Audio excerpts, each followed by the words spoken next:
అన్నయ్య సీటికి మాటికి చిత్తలాడవంటే ఊరుకునేది లేదు. ఏదో అన్నయ్య కదా అని సేసాయి చేద్దామని వచ్చాను. ఇలా చిత్తలాడవంటే చీపురుపల్లి బండికి ప్రయాణం కట్టేస్తానంతే. ఎవరు నువ్వు? ఎలా వచ్చావు? వంట మనిషిని. మా ఇంట్లో ఉన్నది మగ వంట మనిషి, నువ్వెలా వచ్చావు? అదేంటి బాబు, ఆడికి మక్కి శరీరాలు తేడా తెలియటం లేదు. తెలియబట్టే అడుగుతున్నాను. ఆడు మా అన్నయ్య బాస్ వీకే, నేను ఆడు చెల్లెల్ని పీకే తల్లిని. పీకే తెల్ల పేలే తెల్ల అరిచేపల్లి ఎవరైతే నీకెందుకో? ఇది దేశానికి వచ్చి మా బాబు గట్టి నీళ్లు, ఇక్కడ అధికారాలన్నీ మావి. బయట కుక్కలకి మాంసం వేసారో చూడవా కొంగు. కొంగు కొంగు అన్నను. ఇంత అందమైన చెల్లెలు ఉందని మీ అన్నయ్య నాకు చెప్పలేదే. నువ్వేమైనా చెక్ పోస్టువా ప్రతి చెప్పుకుంటూ పోవడానికి? బాగా చెప్పే బొంగు బాబు. ఒక తల్లి పిల్లలమైనా ఆడు చార్మినార్ సెంటర్ లో పుట్టాడు. అప్పుడు మా అయ్య పేరు కేక్ సులేమాను. నేను రాజమండ్రి సెంటర్ లో పుట్టాను. అప్పుడు మా అయ్య పేరు చింతా సూర్యనారాయణ. అందుకే మా భాషలు వేరైపోయాయి. గారికి సిల్లి, గరిటికి కాడ, పుల్ల, ఎల్ల గుల్ల. బాగా చెప్పావు కొంగు బాబు. అబ్బా కొంగు కొంగు నువ్వు కూడా. చూడండి, లోపల బాతాంలెట్ మాడిపోతుంది. అత్తాను. అది సరే, నువ్వు రాత్రి ఎక్కడ పడుకుంటావు? అసలు పడుకోదు. చూడండి బాబు, డబుల్ మీనింగ్లు మాట్లాడాలు, ఇండైరెక్ట్ గా గోకడాలు, అప్ప అంటే పప్ప అండాలు ఈ సెన్సార్ రోడ్లాగా నాకు నచ్చవు. నీ ఉద్దేశాలు నాకు అర్థమైపోయాయి. నీ బొంద. నే పడుకునే చోటు ఎవరికి చెప్పాలబ్బా? ఇదేంటి విడదీశావు? మీ ఇద్దరు ఒకేసారి నా ఏలివ్వండి. అబ్బా, ఒకటే ఇరుపు. లోపల మా అన్నయ్యతో చెప్పొస్తాను. ఏం చెల్లె, నిన్ను పరేషాన్ చేస్తుంది వాళ్ళు. అలా ముఖాలు చూస్తేనే అనుకున్నా. నాకు చాలా దినాల సంది మనిషి బిర్యానీ తినాలి. ఇద్దరులా ఒకరిని సెలెక్ట్ చేయి. చెప్పు, బొంగు గాని చేద్దామా, పీక గాని చేద్దామా?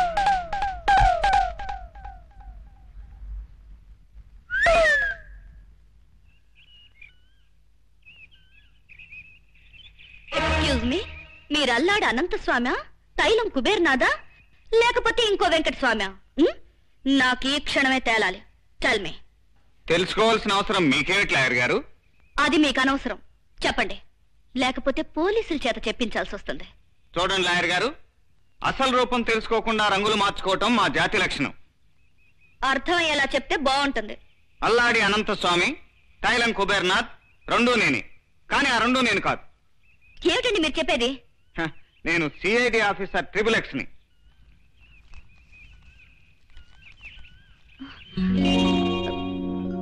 అవును, ఈ ఊళ్ళో అన్యాయాలు అత్యాచారాలు ఎక్కువగా జరుగుతున్నాయని తెలిసి గవర్నమెంట్ నన్ను ప్రత్యేకంగా ఇక్కడ అపాయింట్ చేసింది. నా ఎంక్వైరీ లిస్ట్ లో మీ అమ్మ కూడా ఉంది. ఈ అన్యాయాలన్నిటికీ మూల స్తంభం ఆ భగవాన్ దాస్. అందుకే వాడి దగ్గర పనిచేస్తున్నట్టుగా చేరి వాడి తరపున కోర్టులో వాదించాను. త్వరలోనే అందరి సంగతి తెలుస్తాను. ఐఎమ్ సారీ, ఇదంతా నాకు తెలియక. చూడండి లాయర్ గారు, గూఢచారులు ఎప్పుడు కోరి వచ్చిన అందమైన అమ్మాయిలకు మాత్రమే నిజం చెప్తారు.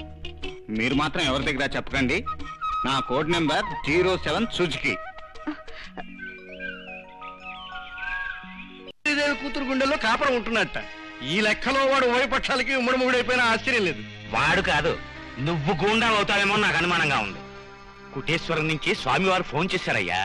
నగరం నడిబొడ్డున నా 10 ఎకరాల ఖాళీ స్థలంలో నా శిలా విగ్రహం పెట్టడానికి మళ్లీ ముహూర్తం పెట్టారు ఆయన. అయితే ఏర్పాట్లు వెంటనే చేసేస్తాను. వద్దు, రాజాని ఏర్పాట్లు చూడమను. ఈసారి మిస్ కాకుండా చూడమను. ఓకే. మొదటి శుభలేఖ.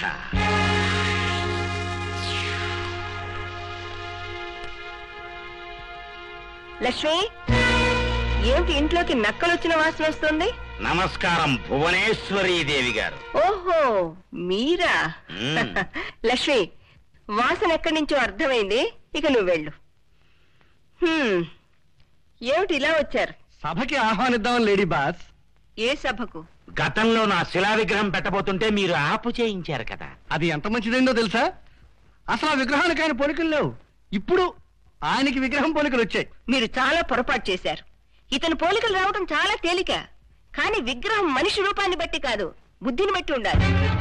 కాళ్ళు పావు తోకల్లా, కళ్ళు గుడ్ల గూబల్లా, మెదడు నక్కలా, కడుపు పెద్ద పులిలా, చేతులు రాబందు రెక్కల్లా ఉంటే ఇతని పోలికలు చాలా చక్కగా వస్తాయి.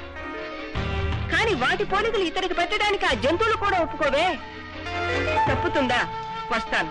మీరు పిలవకపోయినా వస్తాను. కానీ ఈ సభ కాదు.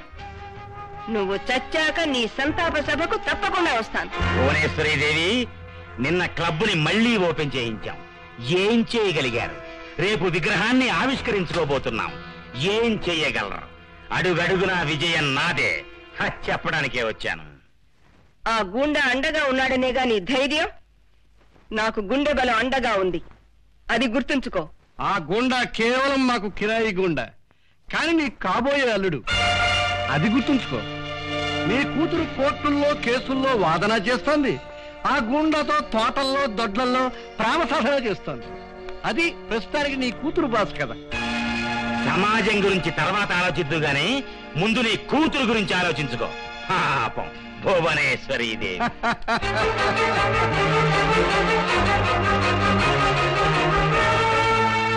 లత, ఏమిటి మమ్మీ? ఇప్పుడు చెప్పబోయేది నిన్ను మందలిద్దామని కాదు. నీ బ్రతుకు మీద నువ్వు తీసుకోబోయే నిర్ణయానికి స్నేహితురాలిగా సలహా ఇద్దామని. నా దారిలో నేను ఎప్పుడు తప్పు చేయను. ఆడపిల్లకు తల్లిదండ్రుల తర్వాత భర్తే ఆధారం. ఆ భర్త మనం తలెత్తుకుని తిరిగేలా ఉండాలి. డబ్బు లేకపోయినా గుణం ఉండాలి. అంతేకాని డబ్బుకి దాసోహం అని దుర్మార్గానికి వంతపాడే గూండా కాకూడదు. ఎవరి గురించి నువ్వు మాట్లాడేది? ఎవరి గురించి మాట్లాడుతున్నానో ముందు ముందు నీకే తెలుస్తుంది.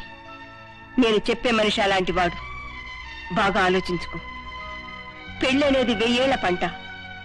3 ముళ్ళు పడ్డాక ఆ బ్రహ్మదేవుడు కూడా ముళ్ళని విప్పలేడు. కాపురం చక్కబడితే అది బ్రహ్మముడి, తిరగబడితే అది ఉరితాడు ముడి. గుర్తుంచుకో.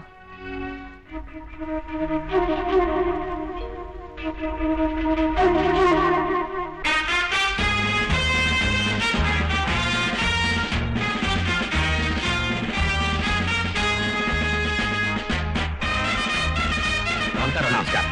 నమస్కారం సార్. నమస్కారం సార్. నమస్కారం అండి. నమస్కారం అండి. నమస్తే సార్. ఏర్పాట్లన్నీ జాగ్రత్తగా చూడు. ఆ భువనేశ్వరి దేవి ఏ పక్క నుంచైనా గండ పేరున్న పక్షిలా వచ్చి మన కార్యక్రమాలను ఆపు చేయొచ్చు. ఈసారి కూడా అడ్డుపడితే నేను తల తీసేసుకోవాలి. ఇంకా ఏయ్, ఈ రాజాని నమ్మి తల పోగొట్టుకున్నవాడు లేడు, మోసం చేసి తలతో ఉన్నవాడు లేడు. భువనేశ్వరి దేవే కాదు, ఆ భగవంతుడు వచ్చిన ఈ రోజు నీ దిష్టి బొమ్మ ప్రారంభోత్సవం జరిగి తీరుతుంది. బాసు, మినిస్టర్ గారికి హిందూ శ్మశానం ప్రారంభోత్సవం ఉందట. మినిస్టర్ గారి సెక్రటరీ గారు నన్ను తినేస్తున్నాడు. అబ్బా, మొదటి సమయం ఇదైతే ఎంత బాగుండు బొంగు. అబ్బా, బొంగు బొంగు అని అని ఎందుకులేండి ఈ ప్రారంభోత్సవం సందర్భంలో. మాట్లాడి కార్యక్రమం చూడండి. అలాండి మినిస్టర్ గారు వచ్చేసారు.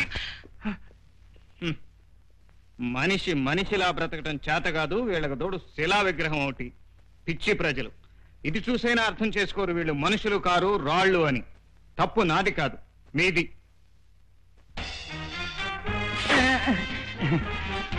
మంత్రి గారికి నమస్కారం. చిచి చిన్నదండి సార్. చిచి చిన్నదండి. చాలే. చిచి ఇంకా కుర్చీ వేరు. చిచి ఇంకా కుర్చీ వేయలేదు. నీ బాడీకి వేరు. పదండి. చిచి ఇంకా మైకి వెళ్ళలేదు. చిచి ఇంకా మైకి వెళ్ళలేదు. ఎవరు వీళ్ళకి ఇంకోటి కావాలి. చిన్నప్పుడు వాడికి తంటి పెట్టి గుణం వచ్చింది, అలాగే మాట్లాడతాలేండి. చిచి ఇంకా తాడు ఇవ్వలేదు. చిచి ఇంకా తాడు ఇవ్వలేదు. ఊరికే దయచేయండి దయచేయండి దయచేయండి. నా ప్రజలారా, మీ ప్రియమైన నా శిలా విగ్రహావిష్కరణ ఈ రోజున గౌరవనీయ మంత్రివర్యులు శ్రీ చెత్తా చెంచయ్య గారి చేతి మీదుగా జరగటం నిజంగా నా అదృష్టం. చిచి, నాకేమిటి ఈ విగ్రహాలేమిటి అని మొట్టమొదటి నేను ఇందుకు ఒప్పుకోలేదు. కానీ మీరంతా నా విగ్రహం చూడాలని ముచ్చట పడుతున్నారని అతి కష్టం మీద ఒప్పుకున్నాను. ప్రజలంతా నా బిడ్డలు. బిడ్డ ఆడుకోవడానికి ఓ బొమ్మడిగితే ఏ తండ్రి ఇవ్వనంటాడు చెప్పండి. అందుకే నేను ఒప్పుకున్నాను.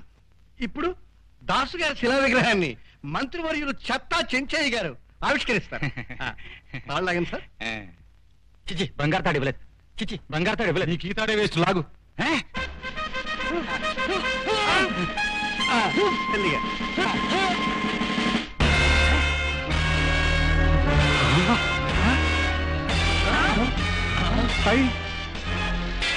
చిచి బొమ్మకి తాలేదు. చిచి బొమ్మకి తాలేదు.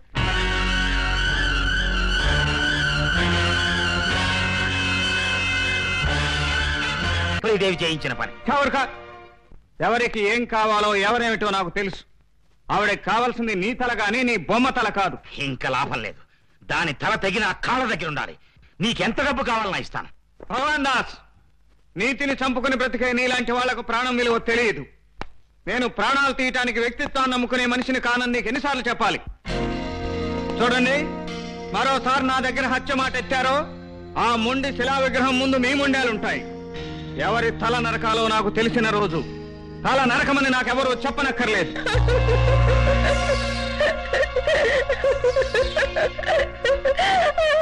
ఎంతకాలానికి మీలో ఆనందాన్ని చూస్తున్నాం. ఆనందం కాదు, ఇన్నాళ్ళుగా నాలో దాగి ఉన్న ప్రతీకారం. ఆ తల నిజమైన తలై నెత్తురు వాసనతో నా ముందుకు రావాలని, ఆ తలతో నా కాళ్ళు ఆడుకోవాలన్న సరదా, నా కన్నీటి చుక్కలతో ఆడుకున్న ఆ భగవాన్ దాసు నెత్తుటి చుక్కలతో ఆడుకోవాలన్న కసి. మా అమ్మ ధోరణి నాకేం అర్థం కావడం లేదు. మన స్నేహం గురించి తెలిసినట్టుంది. నేనేం పెద్ద పట్టించుకోలేదు, కానీ మీరేదో పెద్ద గూండా అన్నట్టు మాట్లాడింది. ఓహో, ఆవిడికి వయసు పెరిగే కొద్దీ అనుమానాలు ఎక్కువైపోతున్నాయి. నో, మీ అమ్మగారిని ఎవరేమన్నా నేను ఒప్పుకోను. పర్వాలేదే, అత్తగారిని అప్పుడే వెనకేసుకొస్తున్నారా? కాదు, ఆవిడ సమయస్ఫూర్తికి మెచ్చుకుంటున్నాను. మీరెవరూ కనిపెట్టలేదని ఆవిడ కనిపెట్టేసింది. అంటే నేను గూండాని. ఆ, అవును, గూండానే. భర్త గూండా అయినా భృగు మహర్షి అయినా దైవంలా చూసుకునేదే భార్య. రాజా, ఏమిటి నువ్వు అనేది? పిచ్చిదానా, మాలాంటి ఆఫీసర్ని అలా అనుకుంటేనే మంచిది. గూండాలు పట్టుకుని నన్ను గూండా అన్నారనుకో, అప్పుడు అసలు గూండాలు పట్టుకోవడం చాలా తేలిక. మీ అమ్మని అలాగే అనుకోని, వీలైతే నువ్వు కూడా అనుకో. ఆ, ఊరికే. అమ్మయ్యా, క్షణంలో భయపెట్టేశావు. బ్రదరు బ్రదరు, ఏమిట్రా? కొత్తపేట మలుపు దగ్గర మన వాళ్ళ 3 సోడా కొట్లు గంగానమ్మ గుడి దగ్గర వాళ్ళు లేపేశారు. గుడి దగ్గర వీళ్ళ జాతర కదా, వాళ్ళని ఎలాగైనా నువ్వు చూపు చూడాలి. 1000 సోడా బుట్టలు రెడీ చేశాను. ఏమిటండి, ఏమిటి హడావుడి? అది లత ఉన్న పరాయిదా, ఈవిడి దగ్గర కూడా కోడి భాష ఏమిటి? కోడి భాష? కొత్తపేట మలుపు దగ్గర మా 3 పోలీస్ స్టేషన్లని గంగమ్మ గుడి కొండ మీద ఉన్న నక్సలైట్లు ధ్వంసం చేశారు. అలా వీళ్ళు ఎదురుక వాళ్ళ స్థావరాలను ఈ రాత్రికి మేము వెళ్ళి పట్టుకోవాలి. 1000 మిషన్ గన్స్ సిద్ధం చేశాడు. Machine guns? అది కాదు బ్రదర్, అది కాదు బ్రదర్. విచిత్రంగా ఉంది కదా లత మా కోడి భాష. ఏమో బాబు, మా లాయర్లే అందరినీ తికమక చేస్తారనుకుంటే అంతకంటే తికమకగా ఉంది మీ కోడి భాష. వస్తానా? ఓకే.